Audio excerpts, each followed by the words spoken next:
Comme vous le savez, nous croyons que ceux qui se donnent à l'œuvre de Dieu, de quelque manière que ce soit, l'Éternel est le bon rémunérateur. Il ne manquera pas de vous récompenser. Il ne manquera pas de pouvoir réellement être une source de bénédiction pour vous. Il ne manquera pas de pouvoir vous protéger, vous garder, parce qu'il est le Dieu, maître des temps et des circonstances.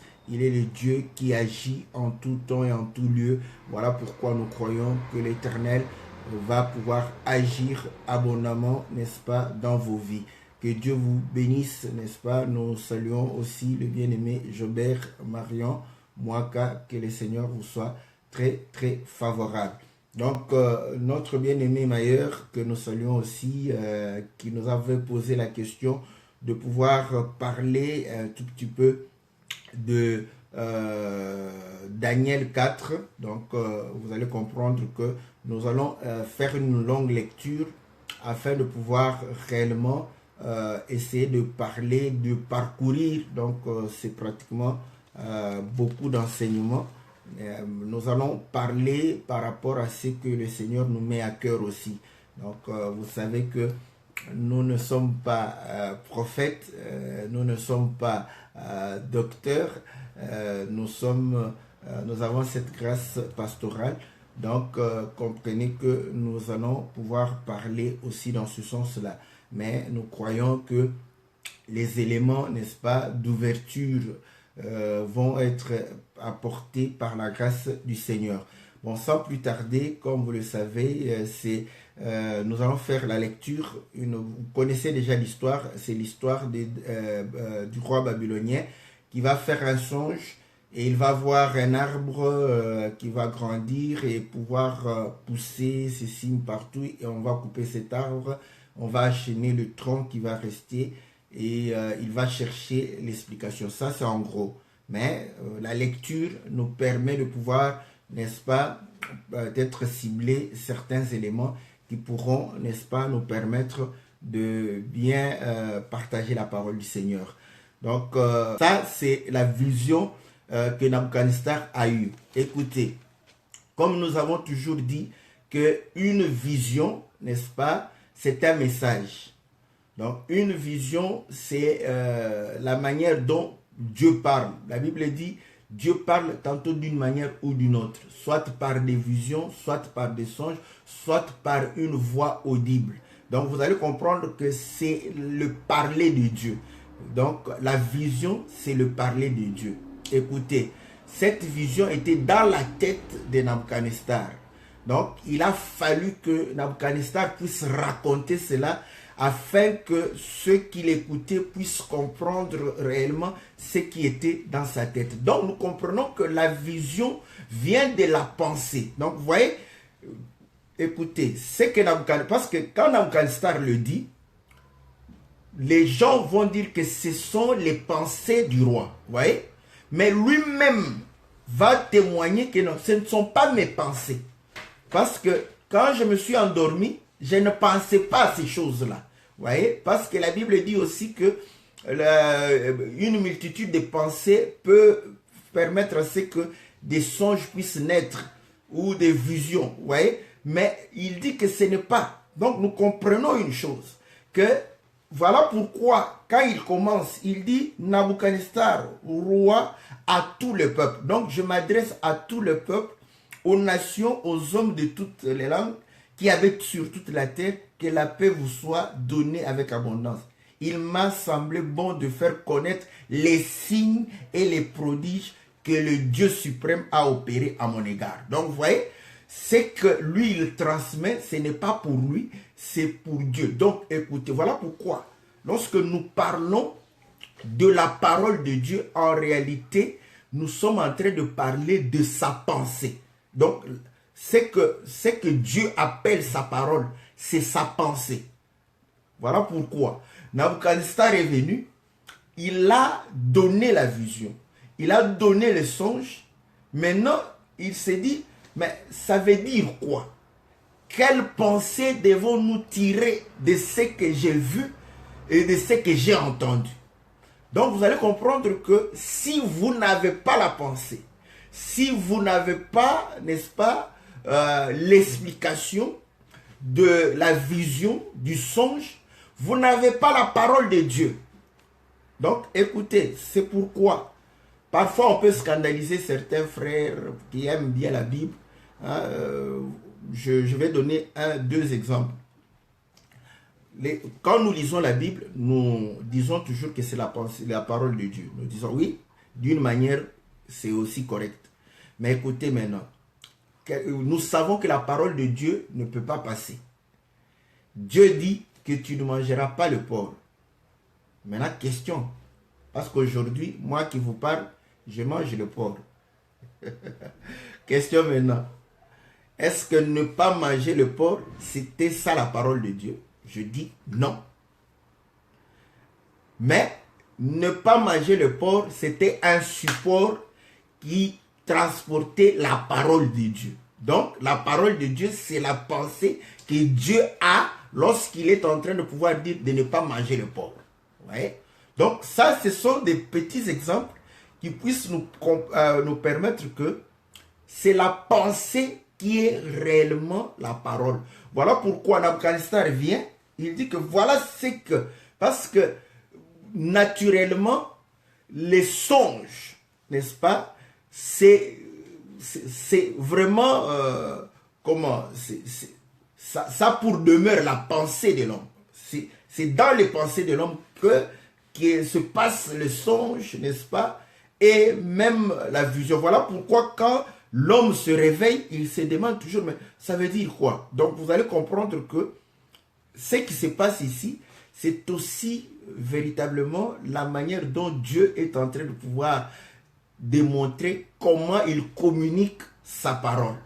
Voilà pourquoi vous allez comprendre que lorsque Paul est en train de pouvoir parler, n'est-ce pas, de la prédication, parler, n'est-ce pas, de ce qu'il était en train de pouvoir communiquer, il va dire ceci dans 1 Corinthiens chapitre 2, au verset 7.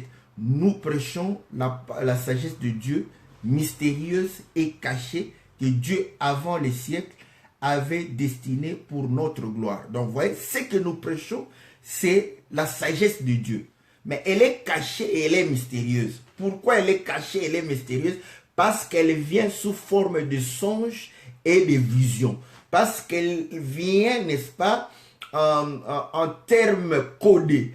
Elle vient comme une parabole, comme une énigme, comme un proverbe. Donc vous allez comprendre que Dieu vient parler, mais il parle par des signes, il parle, n'est-ce pas, par des codes. Donc maintenant que nous venons pour prêcher la parole, nous n'allons pas reprendre l'histoire de Daniel pour dire que voilà, le roi a eu un songe. Tout ça, nous venons de lire. Ceux qui écoutent, comprennent le français. Ils ont quand même compris l'histoire. Mais le problème, que Dieu bénisse notre bien-aimé Maillère. Parce que lui, quand il a lu, il a compris, oui, bon, il s'agit de Nabucodonosor. Bon, après tout ça, en quoi ça nous concerne? Oui, même si ça nous concernait. Mais qu'est-ce qu'il y a dedans? Voilà. Vous comprenez? Donc, nous comprenons que la parole de Dieu, c'est ce qui sera dégagé, n'est-ce pas, de cette histoire ici. Si ça reste une histoire et que vous commencez à adapter cette histoire au temps moderne, moderniser l'histoire de la Bible, ce n'est pas ça la parole de Dieu. Voyez? Pour Nabucodonosor, tu auras des difficultés. Voyez? Tu auras des difficultés. Pourquoi? Parce que quelque part, il représente, n'est-ce pas, le mal. Et quelque part, il est en train aussi de pouvoir parler de bonnes choses. Il a été élevé. Élevé au-dessus. Élevé et tout le monde devrait voir. Il a été élevé au-dessus de tous. Bon, nous aimons l'élévation. Quand nous disons que l'élévation vient de l'Éternel, tu peux aussi prendre et coller. Vous allez comprendre que les gens ici ont des difficultés de prendre et de coller. Mais lorsqu'il s'agit par exemple de Joseph, comme vous savez déjà que Joseph c'est le fils de Jacob et que Joseph, n'est-ce pas, c'est celui que Dieu a dû réellement choisir. Là, vous allez comprendre que vous n'hésitez pas pour dire que non, il faut être élevé comme Joseph. Oui, si tu veux être élevé comme Joseph, comprends aussi que tu dois être aussi esclave d'abord. Parce que Dieu élève ce qui a été rabaissé. Avant que Joseph ne soit élevé, il a été rabaissé. Mais généralement, cette partie-là, on n'aime pas pouvoir réellement en parler. Donc, vous allez comprendre une chose que ce que nous prêchons, c'est caché. Ce sont des songes, ce sont des visions. La vision de Nabuchodonosor, c'est ça la prédication, n'est-ce pas, que Paul aussi a prêché d'une manière ou d'une autre. Maintenant, c'est caché parce que c'est, n'est-ce pas, sous forme, n'est-ce pas, de parabole. Et il dit, sagesse qu'aucun des chefs de ce siècle n'a connue.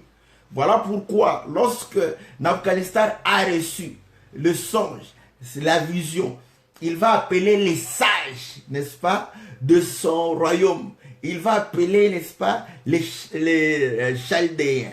Il va appeler les magiciens, les astrologues, les devins. Vous allez comprendre que les astrologues, les devins, ce sont des personnes qui devinent, n'est-ce pas, l'avenir. Ils décortiquent ce qui est caché.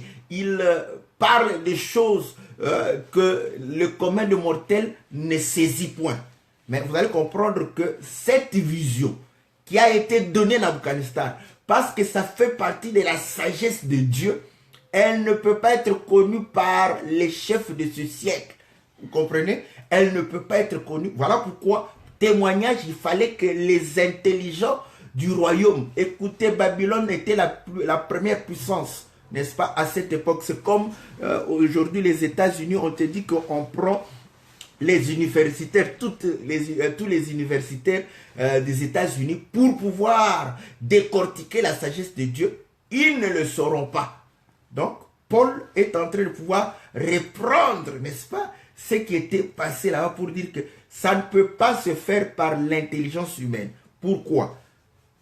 La Bible dit ceci au verset 9. Mais comme il est écrit, ce sont des choses que l'œil n'a point vues. Vous voyez, si ils avaient entendu des choses qu'ils avaient déjà vues, ils allaient peut-être commencer à tâtonner pour dire que non, vous voyez, l'arbre, oui, il y avait l'arbre, après on dit on va lui ôter le cœur d'homme, lui donner le cœur de bête. Donc, ils se sont dit, mais comment? On est en train de parler d'un arbre, on a coupé cet arbre, les animaux sont dispersés, les oiseaux, et on va enchaîner le tronc, on lui donne. Donc là, l'œil n'a point vu, l'oreille n'a point entendu. Et qui ne sont point montés au cœur de l'homme des choses que Dieu a préparées pour ceux qui l'aiment. Dieu nous les a révélées par l'Esprit, car l'Esprit sonde tout, même les profondeurs de Dieu. Lequel des hommes en effet connaît les choses de l'homme, si ce n'est l'esprit de l'homme qui est en lui. De même, personne ne connaît les choses de Dieu, si ce n'est l'esprit de Dieu. Alléluia. Vous comprenez? Comme c'était Dieu qui a donné cette sagesse, il fallait que celui qui possède l'esprit de Dieu puisse pouvoir parler. Car il n'y a que l'esprit de Dieu qui peut expliquer les choses de Dieu. Donc, voilà pourquoi nous disons que lorsque nous sommes en train de parler, vous allez comprendre que nous utilisons le langage de tous, mais le sens que nous donnons à ce que nous sommes en train de pouvoir expliquer, c'est un sens lié directement à ce que Dieu donne comme sens, pas à ce que nous donnons comme sens. Voilà. D'où il faudrait connaître la pensée de Dieu. Voilà pourquoi nous disons que le salut vient par la connaissance de la pensée de Dieu, pas par la connaissance des Écritures. Voilà pourquoi il est dit ceci. L'Écriture dit ceci au verset 12. Or, nous n'avons pas reçu l'esprit du monde, mais l'esprit qui vient de Dieu, afin que nous connaissions les choses que Dieu nous a données par sa grâce. Et nous en parlons non avec des discours qu'enseigne la sagesse humaine, mais avec ceux qu'enseigne l'esprit, employant un langage spirituel pour les choses spirituelles. Donc vous allez comprendre que pour pouvoir donner l'explication à ceci, il faut un langage spirituel pour les choses spirituelles. Donc, si vous commencez à prendre les exemples sur les hommes, hein, les chefs, parce qu'aujourd'hui nous avons aussi les chefs d'État, vous allez comprendre, quelqu'un commence à, vous voyez, Napoléon, tout ça, Hitler, tout ça, il a été Bush, tout ça. Là, tu n'auras pas la réponse. Écoutez, il continue pour dire ceci. Mais l'homme animal ne reçoit pas les choses de l'Esprit de Dieu, car elles sont une folie pour lui, et il ne peut les connaître parce que c'est spirituellement qu'on en juge. Bien-aimés dans le Seigneur, voilà pourquoi nous nous permettons de venir parler, n'est-ce pas? Nous savons que ceux qui sont réellement animés de l'Esprit de Dieu, ce sont ceux qui vont bénéficier de ces choses. Mais si tu n'es pas animé de l'Esprit de Dieu, tu ne bénéficieras pas de ces choses. Voilà pourquoi nous croyons que Dieu se réserve le monopole de pouvoir donner sa parole à ceux qui en sont destinés. La Bible dit ceci, n'est-ce pas? L'homme spirituel, au contraire, juge de tout. Il n'est lui-même jugé par personne. Car qui a connu la pensée du Seigneur pour l'instruire? Or, nous avons la pensée de Christ. Voilà. Voilà le salut. Voilà notre, n'est-ce pas, la grâce que nous avons reçue de la part du Seigneur. Donc nous avons compris que effectivement, ce n'était pas aux sages de ce monde, parce que ces choses ne se comprenaient pas de manière charnelle, ni de manière terrestre. Écoutez maintenant, il dit que non, voilà, pendant que j'étais sur ma couche, j'ai regardé, voici, il y avait au milieu de la terre un arbre d'une grande hauteur. Cet arbre est devenu grand et fort, sa cime s'élevait jusqu'aux cieux et on le voyait des extrémités de toute la terre, et son feuillage était beau et ses fruits abondants, et il portait, n'est-ce pas, de la nourriture pour tous. Les bêtes, n'est-ce pas, des champs s'abritaient sous son ombre. Les oiseaux du ciel faisaient leur demeure parmi les branches, et tout être vivant tirait de lui sa nourriture. Donc nous avons un arbre qui nourrit toute la terre. C'est tout à fait normal. Voilà pourquoi au commencement, Dieu, lorsqu'il créa, n'est-ce pas, l'homme, est-ce que vous comprenez? Lorsqu'il créa l'homme, il va dire ceci, nous sommes dans Genèse chapitre 1, au verset 28. Dieu les bénit et Dieu leur dit, soyez féconds, multipliez-vous, remplissez la terre, l'assujettissez, dominez sur le poisson de la mer, sur les oiseaux du ciel et sur tout animal qui se met sur la terre. Et Dieu dit, voici, je vous donne toute herbe portant de la sémence et qui est à la surface de toute la terre, et tout arbre ayant en lui du fruit d'arbre portant de la sémence, ça sera votre nourriture. Donc nous comprenons que, n'est-ce pas, l'arbre a été créé pour nourrir.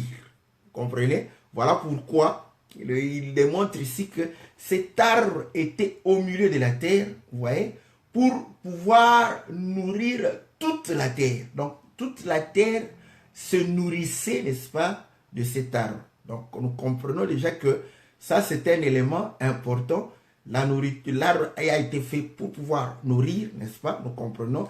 Et la sémence, est-ce que vous comprenez?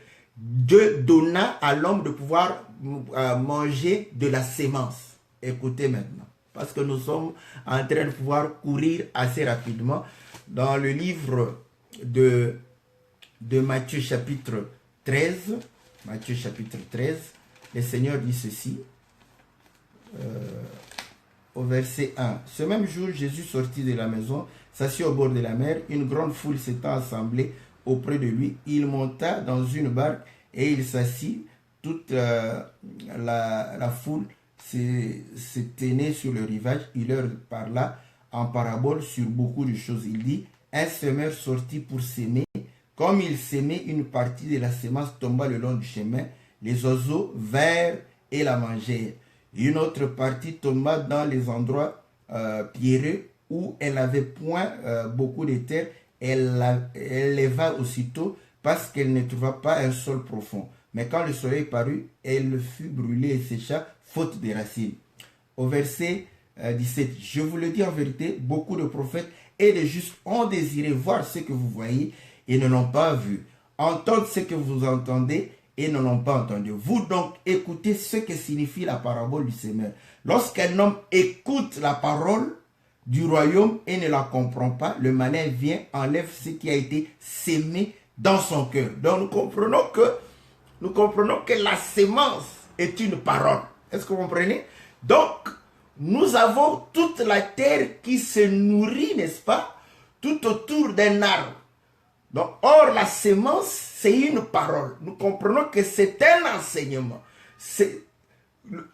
L'arbre est en train de pouvoir enseigner. Voilà pourquoi le jour où Adam a mangé, n'est-ce pas, l'arbre qui a été l'arbre de la connaissance du bien et du mal, écoutez ce que le Seigneur va pouvoir poser comme question à Adam.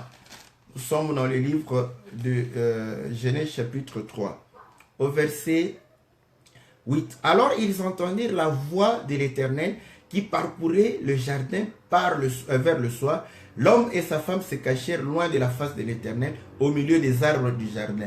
Mais l'Éternel Dieu appela l'homme et lui dit, « Où es-tu » Il répondit, « J'ai entendu ta voix dans le jardin et j'ai eu peur parce que je suis nu et je me suis caché. » Et l'Éternel dit, « Qui t'a appris que tu es nu? Est-ce que tu as mangé de l'arbre dont je t'avais défendu de manger? » Alléluia. Donc nous comprenons une chose, que quand on mange, n'est-ce pas, de cet arbre, on reçoit, n'est-ce pas, un enseignement. On a une connaissance. On apprend.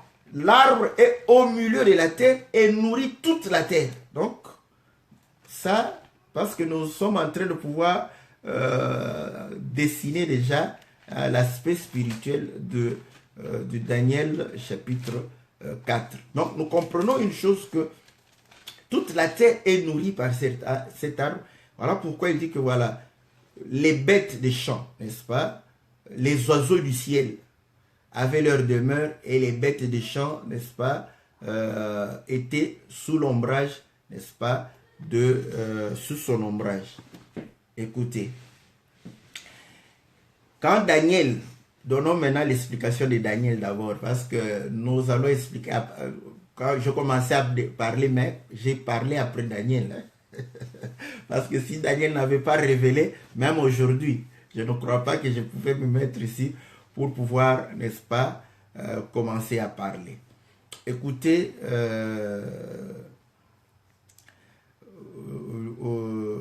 voilà. Je suis au verset, au verset 19. Alors Daniel, nommé Beltrassar, fut un moment stupéfait, et ses pensées le troublaient. Le roi reprit et dit, Beltrassar, que le songe et l'explication ne te troublent pas.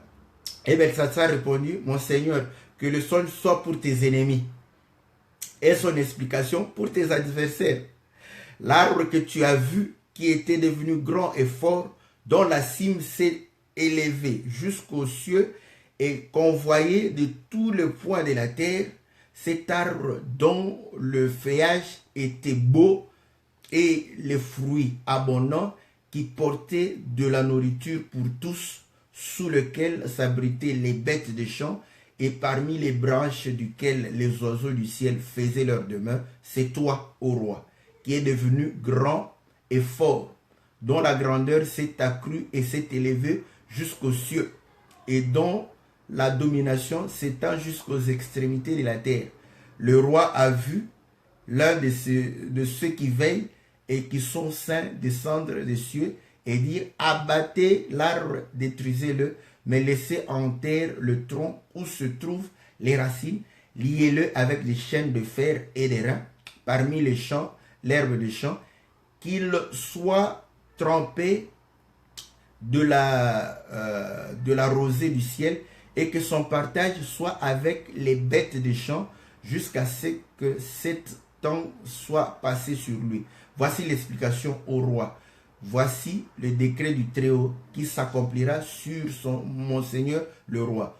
On te chassera du milieu des hommes, tu auras ta demeure avec des bêtes des champs, et l'on te donnera comme au bœuf de l'herbe à manger, et tu seras trempé de la rosée du ciel. 7 ans passeront sur toi, jusqu'à ce que tu saches que le Très-Haut domine sur le règne des hommes, et qu'il le donne à qui il lui plaît.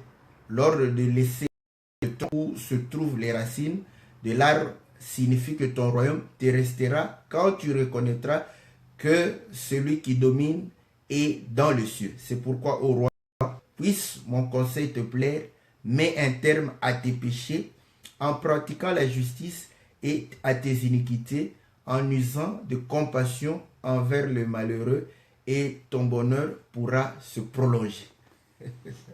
Voilà, donc nous comprenons une chose, que Daniel va pouvoir commencer à expliquer, démontrer que non, c'est toi, n'est-ce pas, qui a été élevé. Et tu as été élevé au-dessus de tout le royaume, n'est-ce pas? Tous reconnaissent, voient, et voilà pourquoi ils contemplent. Et là, il démontre aussi que, mais parce que tu es tourné vers l'iniquité, vers le péché, voilà pourquoi il a été dit qu'on coupe cet arbre. Et lorsqu'on a coupé, on a enchaîné le tronc, n'est-ce pas, avec des chaînes de fer et des reins. Et il lui dit que tu seras chassé parce que tu vas aller vers les animaux. Et là, 7 temps vont se passer sur toi. Et lorsque tu reconnaîtras, tu vas revenir. Et comme le tronc est dans donc les racines, donc là, ton royaume te sera restitué. Donc, tu vas demeurer roi. Voilà l'explication de Daniel. Je sais que cette explication, mais bon, pour le roi Nabuchodonosor, c'était suffisant. Donc, vous voyez, parce qu'il voyait ces choses de manière littérale, charnelle, bon, c'était suffisant pour lui. Mais écoutez, après avoir eu l'explication du songe, au lieu de suivre le conseil, mais il est resté incrédule. Voilà pourquoi, quelque temps, la Bible dit que il va commencer à pouvoir se glorifier, à pouvoir prendre la place de Dieu. Nous sommes au verset 30. Le roi prit la parole et dit, n'est-ce pas ici Babylone la grande, que j'ai bâtie comme résidence royale par la puissance de ma force et pour la gloire de ma magnificence. Or, écoutez, lorsque Israël est sorti du pays d'Égypte, le Seigneur va pouvoir donner à Israël, n'est-ce pas, des promesses pour lui dire que effectivement tu vas aller dans le pays où coule le lait et le miel. Là, tu vas pouvoir réellement y demeurer. Et quand tu vas commencer à pouvoir faire le champ, travailler et à bâtir, il va lui dire, préserve-toi de pouvoir réellement te taper la poitrine et dire que c'est par ma force, c'est par ma capacité, c'est par mon intelligence que j'ai bâti ces palais, que j'ai bâti, n'est-ce pas, ces maisons, ces résidences, ces demeures. Préserve-toi parce que c'est moi l'Éternel. Vous voyez?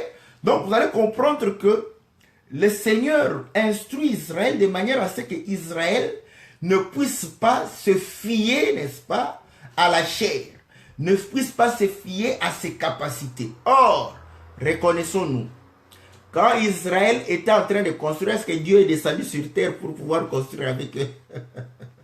Ah, que Dieu soit loué. Vous voyez? Donc vous allez comprendre que voilà pourquoi la Bible dit, c'est à toi qu'appartiennent le règne, la puissance, la gloire au siècle des siècles. Donc, c'est la folie des croyants. Lorsque je fais quelque chose, je crois que ce n'est pas moi. C'est Dieu qui fait en moi. Voilà pourquoi cela est réellement le socle de notre foi. Et la foi que quand tu es en train d'accomplir quelque chose, tu le fais avec Dieu. Or, la Bible dit que celui qui fait avec Dieu, il va faire des exploits. Avec Dieu, nous ferons des exploits. Pourquoi? Parce que Dieu ne pourra pas vouloir que son nom puisse réellement être déshonoré ou disgracié. Donc, il voudra que son nom soit glorifié. Ainsi, quand tu fais avec la foi que ce que je suis en train de faire, ce n'est pas moi, mais c'est Dieu en moi, je crois que Dieu va se glorifier en toi. C'est comme ça que tu vas prospérer, c'est comme ça que tu vas réussir. Mais quand tu te confies en toi, comprends que Dieu va aussi te lâcher parce qu'il voudra que tu échoues, que tu comprennes que par toi-même tu ne peux pas. Donc nous comprenons que par ici, le roi Nabuchodonosor, or c'est Dieu. Bon, l'écriture, je ne sais pas si c'est Deutéronome. Je vais voir l'écriture que je viens d'évoquer. Parce que certains vont pouvoir me regarder comme ça et dire qu'est-ce que vraiment c'est vraiment ça. Donc, je ne sais pas. Je crois que c'est dans le livre de Deutéronome, si je ne me trompe pas. Voilà. Où le Seigneur est en train de pouvoir conseiller au peuple de dire que vous ne pouvez pas dire que c'est par votre main ou c'est par votre force. Bon.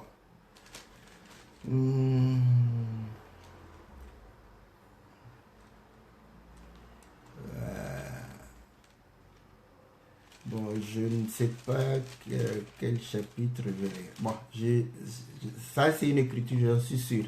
Ça doit être certainement dans le livre de Deutéronome ou quelque chose où le Seigneur est en train de pouvoir conseiller son peuple afin de ne pas prendre de l'orgueil lorsqu'il va pouvoir réellement construire, n'est-ce pas, de grands palais et de grandes maisons et qu'il va prospérer. Donc, vous allez comprendre que c'est réellement ce que le Seigneur avait dit au peuple. C'était lui. Maintenant, lorsque Nabuchodonosor méconnaît, n'est-ce pas, que c'est Dieu, parce que Daniel lui a dit que c'est Dieu qui t'a élevé. Il t'a donné les peuples. Il t'a élevé au-dessus de tout. Mais il dit que non, c'est moi. Et il dit que c'est ici Babylone la grande. Donc, Nabuchodonosor s'élève, il veut se faire égal à Dieu, n'est-ce pas? Et c'est ainsi que Dieu va pouvoir réellement l'abaisser, afin qu'il ait sa demeure avec des animaux des champs. Vous comprenez? Il sera là-bas parmi... est-ce que non, je ne crois pas. Donc, oui, le frère a donné Zacharie, mais c'est certainement dans le livre de Deutéronome, j'en suis sûr. Mais comme je ne sais pas chercher, oh là là, le temps passe vite. Je ne sais pas chercher, n'est-ce pas, pour l'instant. Donc, je vais chercher ça après. Comme ça, si on n'a pas terminé, je vais pouvoir apporter l'écriture la fois prochaine, n'est-ce pas? Donc, nous comprenons qu'il s'élève, il veut se faire égal à Dieu et Dieu l'abaisse. Donc, dans la Bible, nous comprenons que celui qui a voulu se faire égal à Dieu, n'est-ce pas, c'est Satan, c'est le diable, c'est, bon, ouais, Lucifer, l'ange de lumière, vous voyez. Exactement, Ézéchiel chapitre 17 le démontre que il a été créé et Dieu l'a élevé au-dessus, n'est-ce pas, de ses semblables. Et c'est ce qui a provoqué son orgueil. Vous allez comprendre, c'est ça même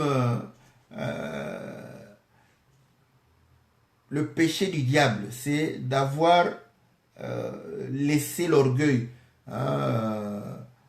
pouvoir réellement s'emparer de lui. Donc, la Bible démontre, n'est-ce pas, que effectivement, le roi de Tyr, qui a été aussi élevé, parce que ce qui s'est fait sur la terre témoigne de ce qui s'est fait, n'est-ce pas, dans le monde spirituel. Lisons l'écriture dans Ézéchiel, chapitre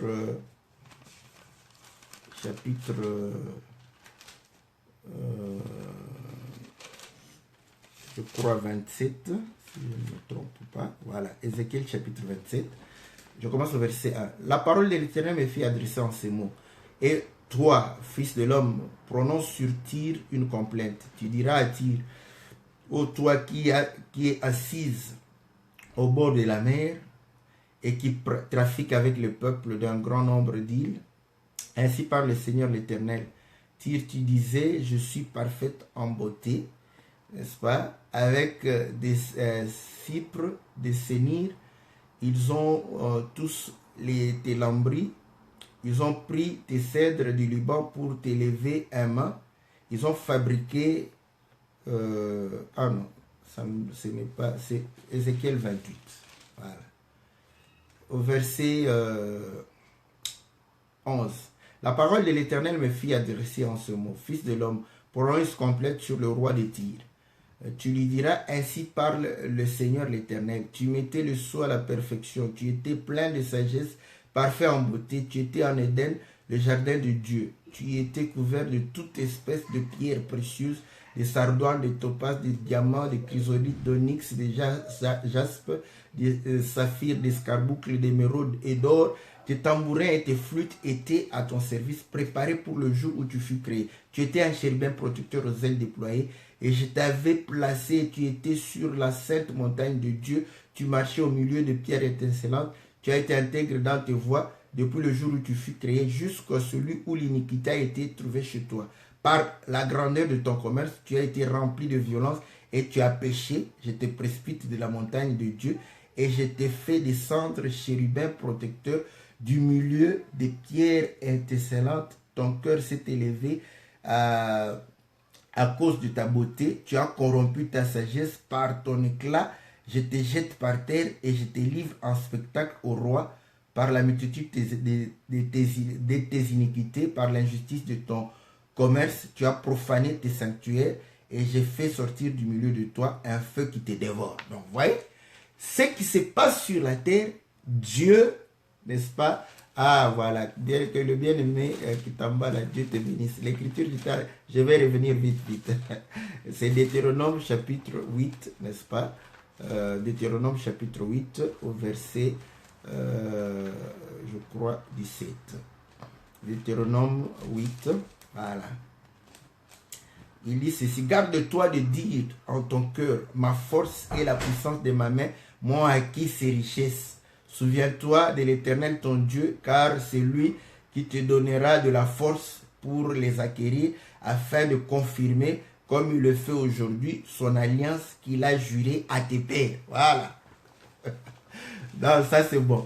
Maintenant, vous allez comprendre que Nabuchodonosor va s'élever parce que c'est la force de Dieu. Mais il dira que c'est sa force, c'est sa puissance, c'est pour sa magnificence, c'est pour sa gloire, c'est pour qu'il puisse réellement. Vous allez comprendre que il est en train de pouvoir s'élever. Or, nous disons que ce qui se passe sur la terre, n'est-ce pas, explique les choses qui se passent dans le monde spirituel. Et ainsi, le roi de Tyr, qui a été aussi à un certain moment élevé, Dieu est en train de démontrer que non, il parle du roi de Tyr. Mais est-ce que le roi de Tyr était en Éden?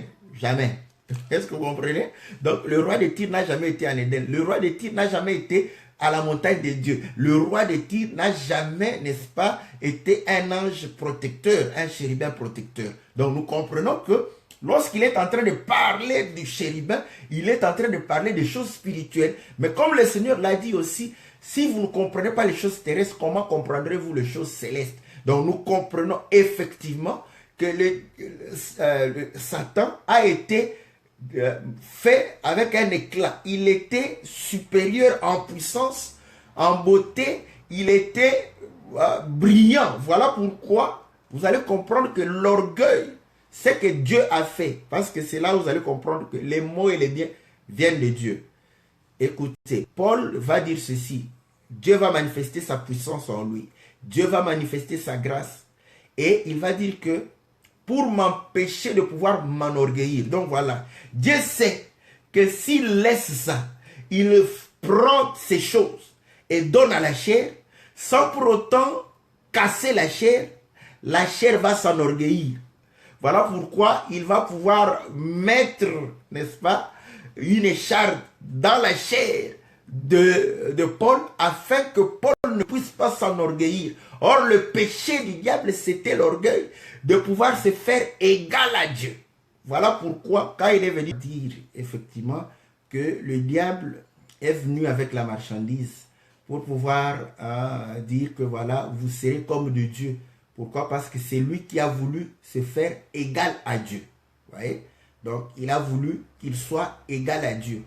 Et j'étais en train de pouvoir lire Matthieu chapitre 4, où au verset 8, le diable le transporta encore sur une montagne très élevée, lui montra tout le royaume du monde et leur gloire. Il lui dit, je te donnerai toutes ces choses si tu te prosternes et m'adores.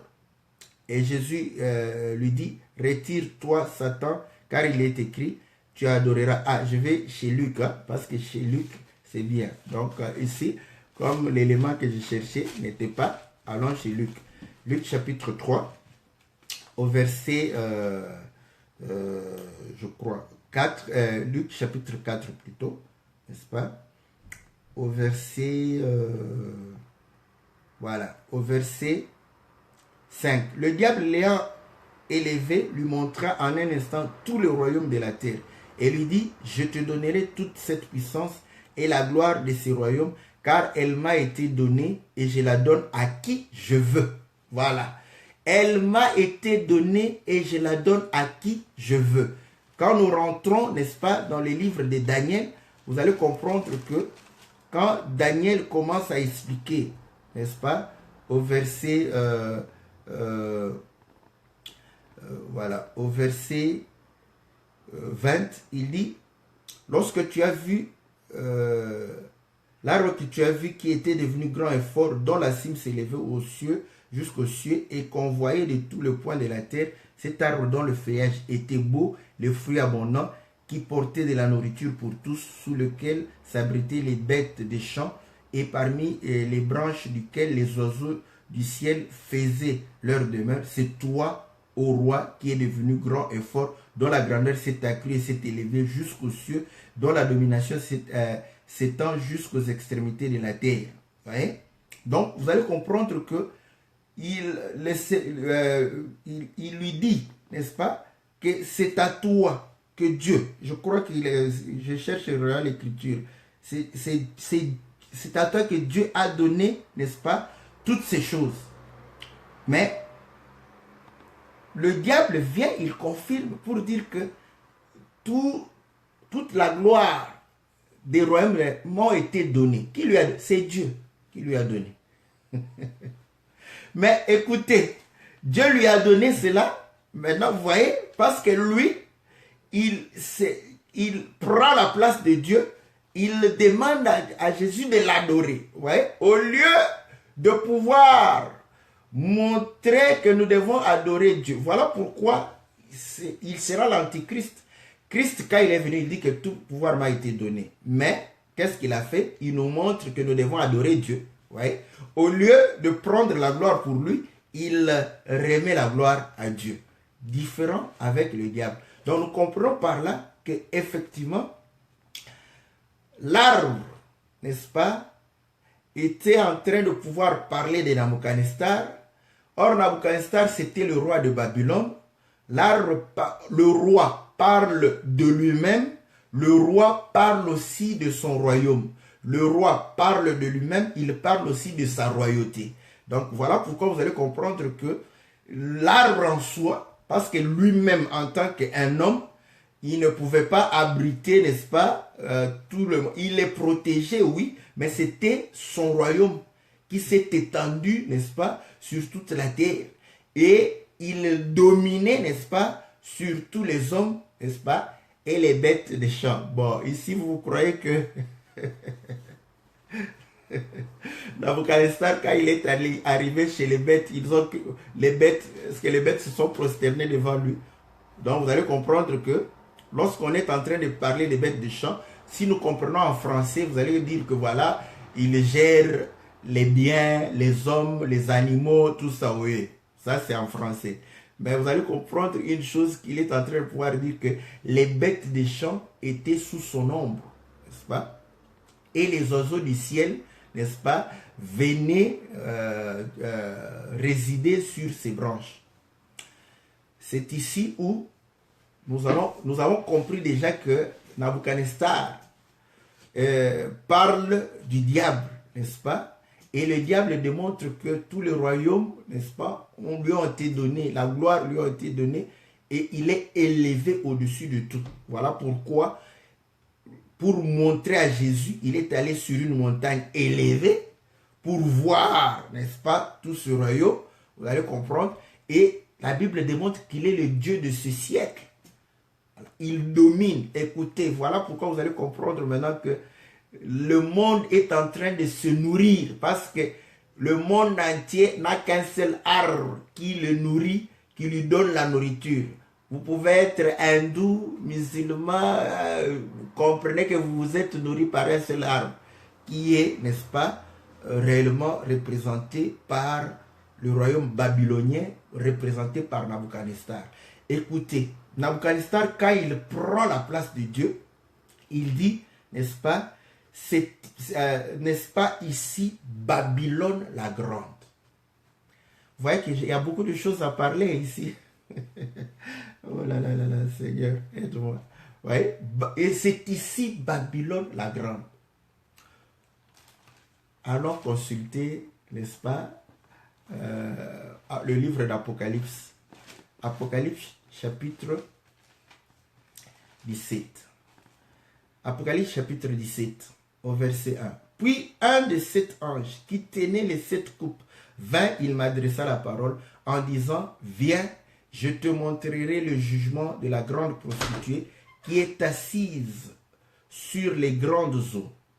C'est avec elle que le roi de la terre se sont livrés à l'impudicité, et c'est du vin de son impudicité que les habitants de la terre se sont enivrés. Il me transporta en esprit dans un désert, et je vis une femme assise sur une bête écarlate,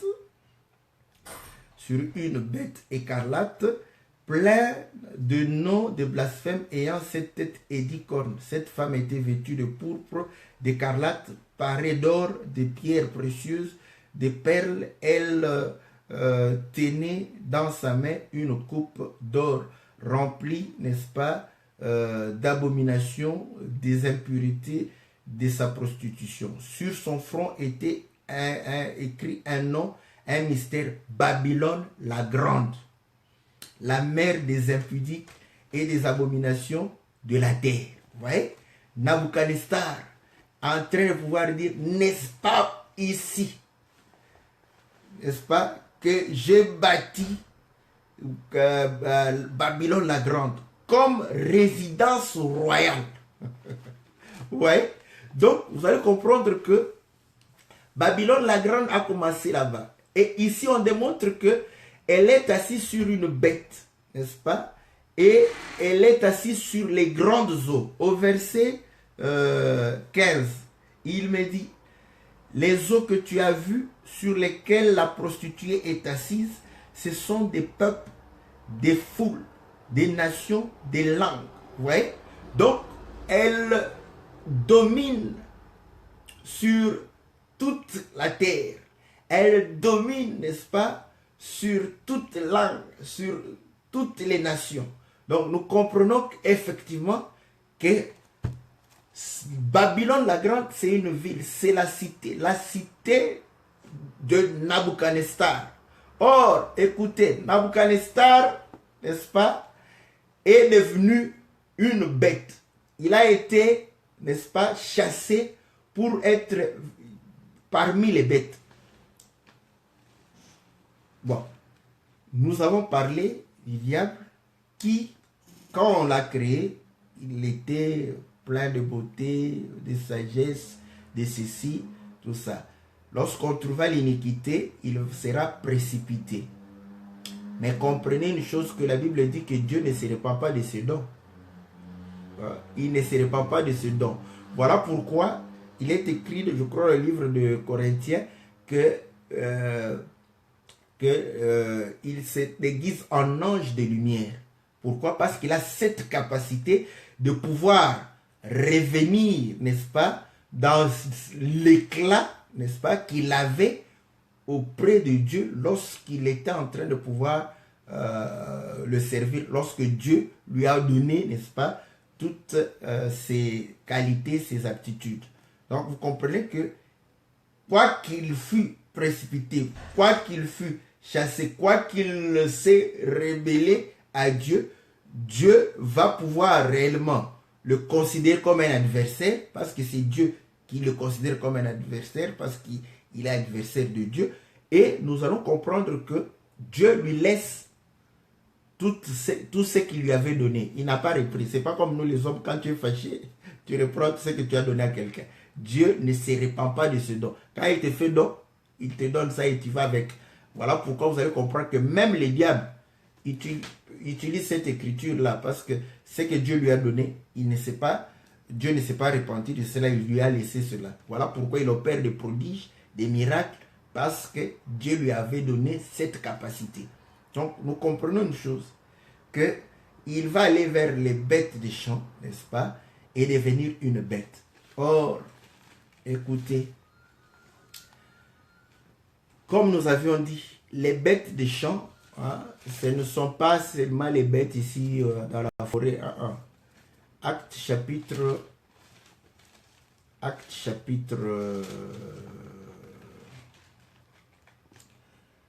20.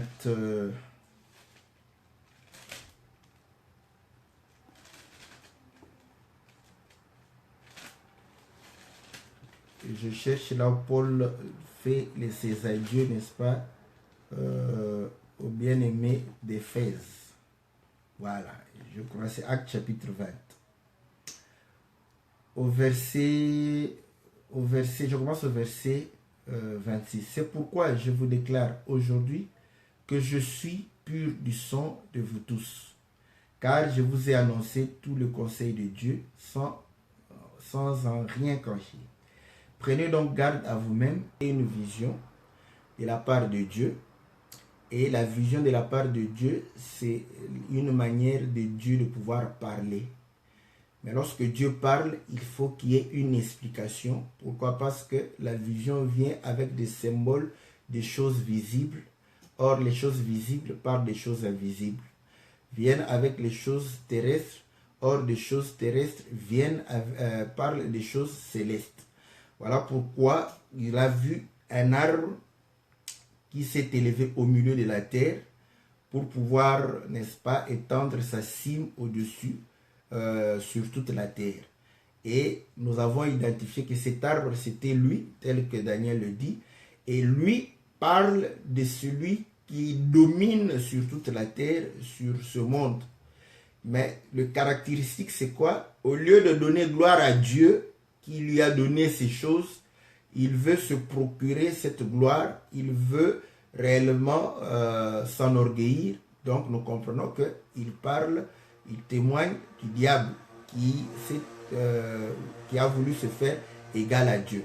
Donc l'arbre parle de Nabuchodonosor. Nabuchodonosor est en train de pouvoir parler, n'est-ce pas, du diable qui domine sur toute la terre, n'est-ce pas, qui domine sur toutes les nations.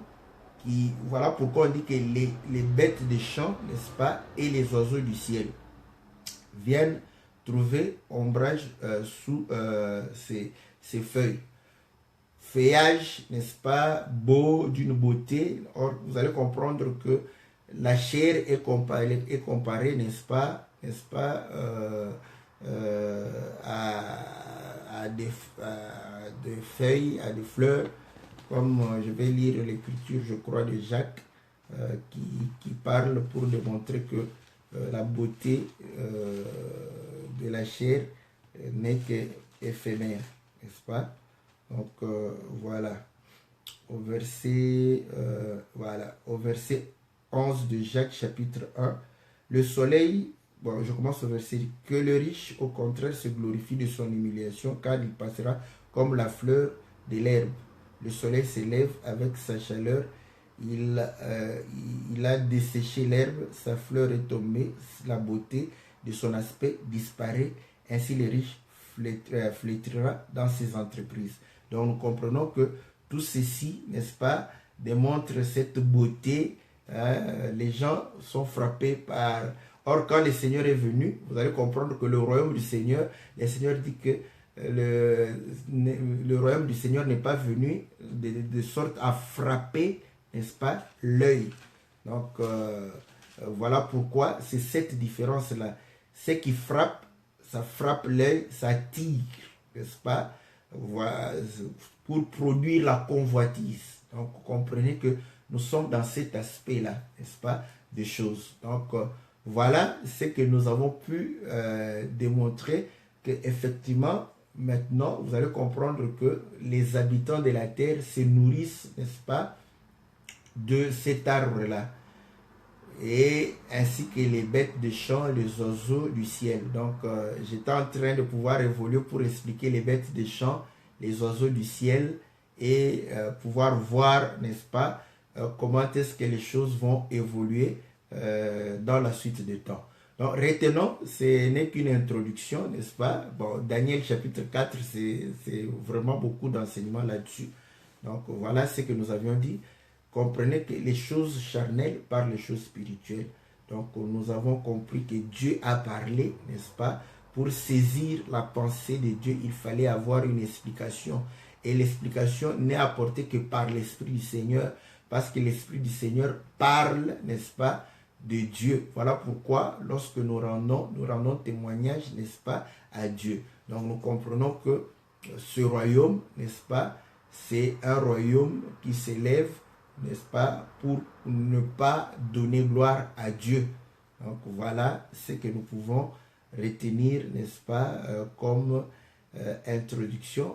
Je crois que le mercredi prochain, n'est-ce pas, nous allons pouvoir y revenir parce que j'ai des coupures comme ça me perturbe aussi pour, n'est-ce pas, avoir une suite logique des choses. Donc j'espère que nous allons essayer d'expliquer, parce que je veux donner réellement l'aspect de ces choses pour que nous puissions comprendre que, effectivement, comment nous pouvons, n'est-ce pas, sortir, n'est-ce pas, de Babylone. Parce que vous allez comprendre que le peuple de Dieu, c'est un peuple qui doit sortir de Babylone la Grande. Parce qu'ici, il s'agit de Babylone la Grande. On est en train de parler de Babylone la Grande. Donc, vous allez comprendre que tous, n'est-ce pas, boivent le vin. Le vin, c'est aussi un fruit. Donc, nous allons expliquer toutes ces choses. Donc, voilà, bien aimés dans le Seigneur, toutes nos excuses pour ce pépin technique que nous avons connu, n'est-ce pas? Mais nous espérons que le Seigneur nous sera favorable et que nous allons pouvoir réellement communier, n'est-ce pas, la prochaine fois dans de bonnes conditions. Je vais essayer de pouvoir courir. Bon, même à l'école, on nous a toujours dit que l'introduction est capitale et aussi la conclusion, le développement. C'est pas mauvais de pouvoir. Donc voilà pourquoi nous introduisons, parce que ce sont des choses qui peuvent, lorsqu'on en parle, ne pas vraiment vous intéresser à première vue. Mais nous voulons que vous puissiez vous y reconnaître. Donc voilà pourquoi nous sommes en train de pouvoir dire que c'est le royaume où le diable est en train de pouvoir régner. Donc il faut faire attention, n'est-ce pas? Donc nous ne sommes pas, parce que quand on parle des oiseaux du ciel ici, ne crois pas qu'il s'agit des fils de Dieu. Non, il ne faut pas confondre. Parce que les oiseaux du ciel ici, ils sont dans le royaume babylonien, utilisés par le roi babylonien. Ils sont sous autorité du roi babylonien. Les bêtes des champs, ils sont sous autorité du roi babylonien. Donc, les oiseaux du ciel, ça ne parle pas des enfants de Dieu ni des anges de Dieu. Donc, les bêtes des champs, ça ne parle pas des enfants de Dieu, tout ça. Et tous ces habitants-là, vous allez comprendre que nous ne sommes pas dedans. Parce que lorsque le Seigneur nous a laissés, il nous a dit que nous sommes dans le royaume babylonien, mais nous ne sommes pas des Babyloniens.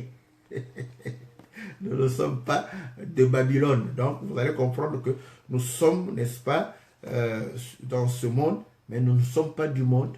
Donc, vous allez comprendre que dans tout ça, si vous comprenez les choses de Dieu, vous allez sortir de tout ce système, n'est-ce pas, que Babylone a établi. Donc, tous nos remerciements à tous les bien-aimés, au bien-aimé Mayer Bobo, que Dieu te bénisse, n'est-ce pas? C'est grâce à vos questions que nous nous intéressons, n'est-ce pas, à